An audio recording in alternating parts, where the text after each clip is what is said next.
Ayun na. I think sila Terian.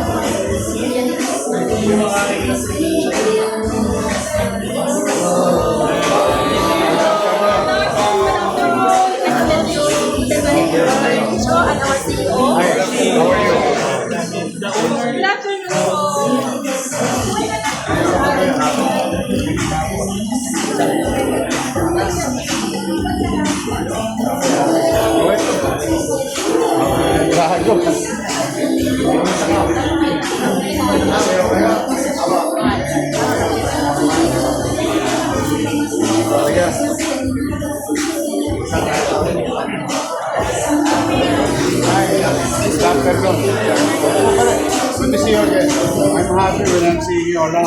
Thank you. I know you guys. Ladies and gentlemen,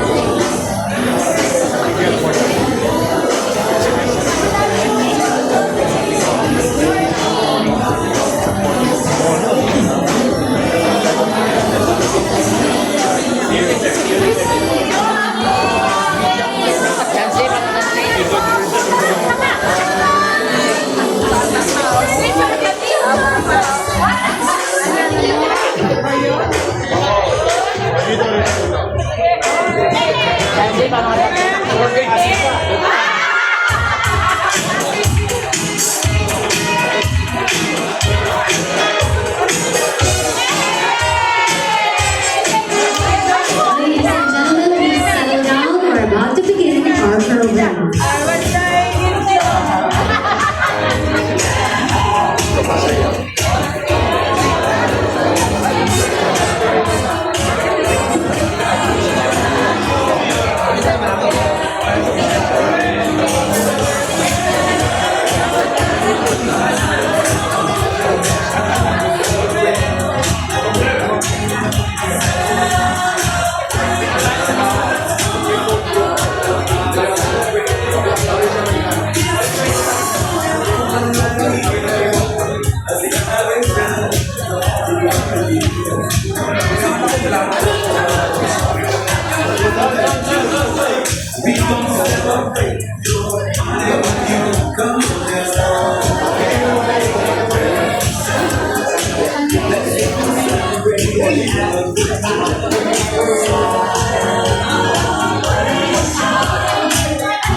Everyone, please settle down. We're about to begin our program.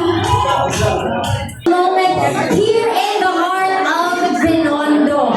Today, we celebrate not just an opening, but a new dawn. So parang bukang liwayway. Pagsikat ng araw dito sa Red Planet Philippines at Binondo, collaboration feels like discovering a new planet where two well-loved worlds meet. Red Planet, nandito since 2018. Tama ako, 7 years na ang Red Planet Binondo, and Sun Cafe naman, Dito sa vlog. 3 years. 3 beautiful years at meron ng 3 beautiful branches. A round of applause for Sun Cafe.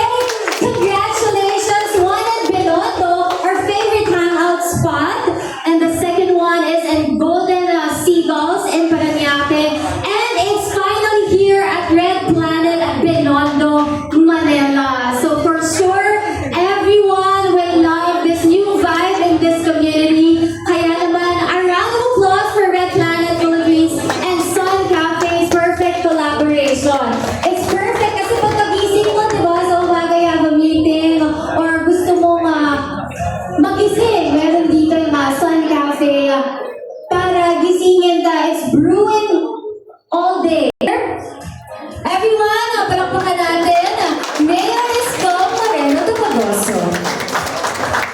Thank you.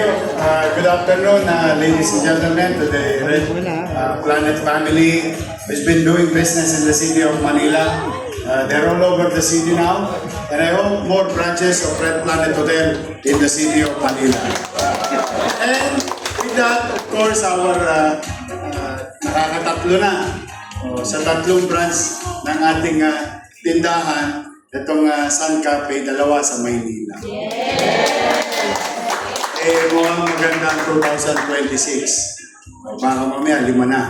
But I'm happy and proud to be here as your city government in our own little way showing to business community across value, no? Across industry that your city government will always welcome you to the city of Manila.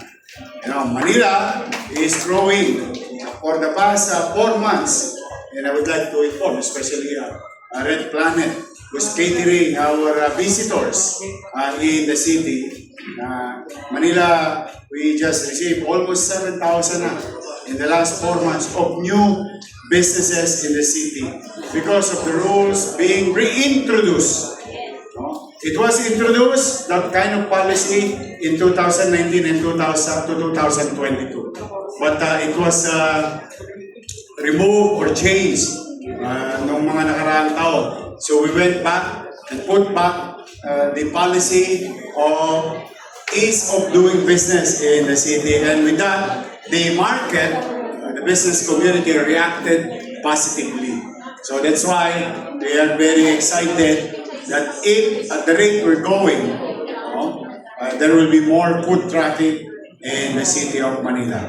More foot traffic, more business, more jobs for the people of Manila. And that is our goal. In line with our direction, in our commitment. In the next 10 years, in the city of Manila, your city government will continue to invest in MBN, on NBN. MBN means minimum basic needs. Housing, education, healthcare, and jobs. These are the 4 pillars of services that we, as your government in the city of Manila, will continue to invest heavily so that, para naman tumaas ang antas ng pamumuhay sa lungsod. Manila is old. It is an old city. No comparison to Taguig, Makati Avenue, and so on and so forth. But with that kind of challenges, it is also an asset. This old city has so much history. And with history, we have so much story to tell. Like in the case of where we are right now. This is the first and largest Filipino-Chinese community in the world. This is China. 1 block away, you have the first in the world outside of Hong Kong. The first Hong Kong Shanghai Bank branch headquarters outside of Hong Kong. And now what we all know, 1919 Cafe. That 1919 Cafe used to be HSBC. In 1919, the word itself, the restaurant itself. So, kaya marami tayong yaman. Ang yaman natin ay kasaysayan. Bagamat tayo'y luma, pero ang trabaho ng gobyerno ay gawin itong maaliwalas. Maaliwalas at panatag ang pamumuhay. So that businesses can come in and make a living, strive, and hopefully be successful. Malaking merkado ang Maynila. Yan ang asset natin. At palalo pa itong lalaki, huwag kayong mag-alala, ay pumanatag kayo in our own little way. I and our City Olympics, ay mag-alala, magbubuti po kami.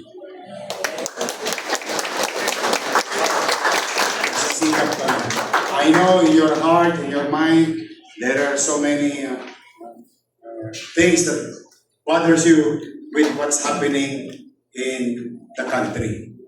But don't worry, your city government will not participate in creating uncertainty in our country. We will focus on our people, in our city, each and every family in the city. Kaya itong aming pagpapakita dito ay paraan, maliit namin paraan, ang pagpapakita ng suporta. Kahit nasabi mo pa 2x2 yan, 2x4 yan, o sa kanto, o sa hotel, we will be there to show our support to the businesses. And that will be good. So sa inyo, Sun Cafe, sa Red Planet, maraming pang building dito, tirahin nyo pa. Marami pa dyan. And next year, for the Red Planet, or what you call the hospitality industry, will be a fruitful year for them. Because your country, our country, the Philippines, and our city will be hosting ASEAN. So there will be more and more opportunity for every businesses across industry, no? Kaya maggayak kayo ng maggayak, maghanap pa kayo ng mga lugar dyan, maghanap buhay kayo.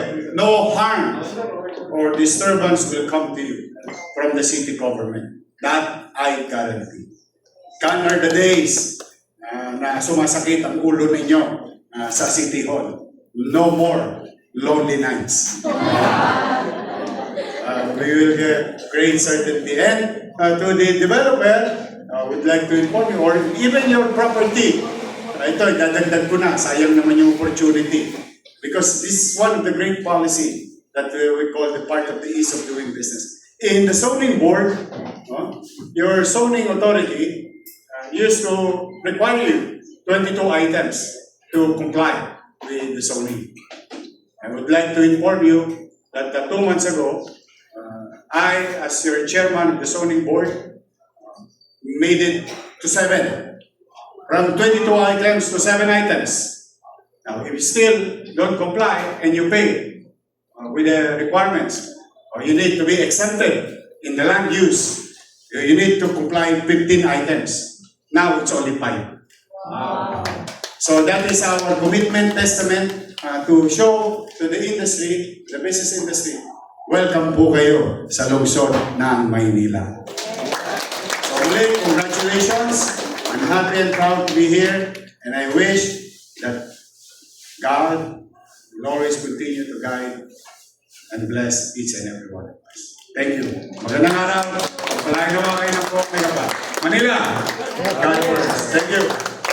To proceed with our program, Mayor, mag-enjoy ka muna dahil meron kaming pin-prepare na isang tradition talaga dahil nandito tayo sa Chinatown. Everyone, let's enjoy our Dragon Dance!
May we now invite Honorable Mayor Isko Moreno.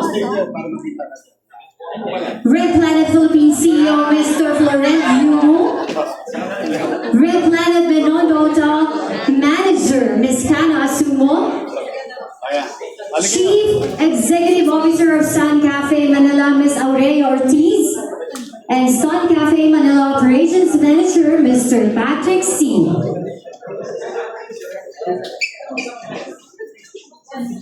Everyone, let's gather to this area, please, and help me with our countdown.